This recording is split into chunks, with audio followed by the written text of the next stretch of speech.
भवन्तु कर्कटे पूर्वफल्गुण्यां तुलसी कर्णोद्भवान् पाण्ड्ये विश्वम्बरां गोदां वन्दे श्रीरङ्गनायकी लक्ष्मीं क्षीरसमुद्रराजनां रामेश्वरीं दासी लक्ष्मीं दीपाङ्कुरां श्रीमन्मन्दकटाक्षबद्धगोत्रमेन्द्रगङ्गाधरां त्वां त्रैलोक्यकुटुम्बिनी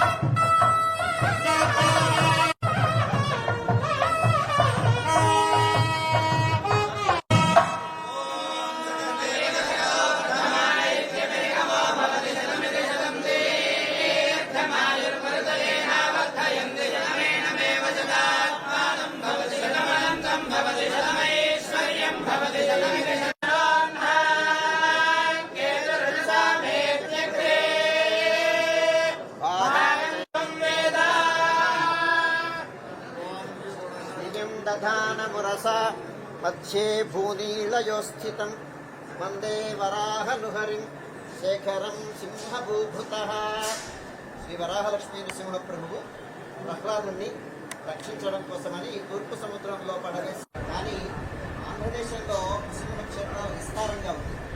అలాగే వరాహ క్షేత్రాలు అక్కడక్కడ మనం చూస్తాం. కానీ వరాహ నృసింహ ప్రభువుగా ఉన్నటువంటి రూపం ప్రపంచంలో ఇది ఒక్కటే సింహాసనం మాత్రం. 2 రూపాలతో ఈ కళావతారమూర్తిగా అవతరించింది.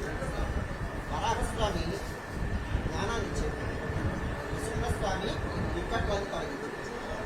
ఈ రెండు ఒక చోట అంటే 2 ఫలితాలను ఒక చోట మనం పొందగా హిరణ్యకశిపు సంహారం జరిగి స్తంభంలో తెచ్చింది. కృతశౌచంలో ఈ స్థలం కృతశౌచం.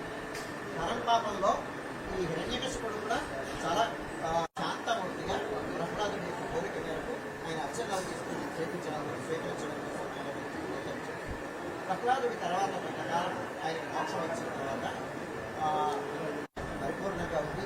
ఆంధ్రదేశం అంతా కాదు భారతదేశం అంతా సుఖశాంతులతో ఉండేటువంటి శక్తియుక్తులను ఇవ్వాలి అని స్వామి ప్రార్థించారు. శతమానం భవతి శతాయ పురుషస్య తేంద్రియ ఆయుష్య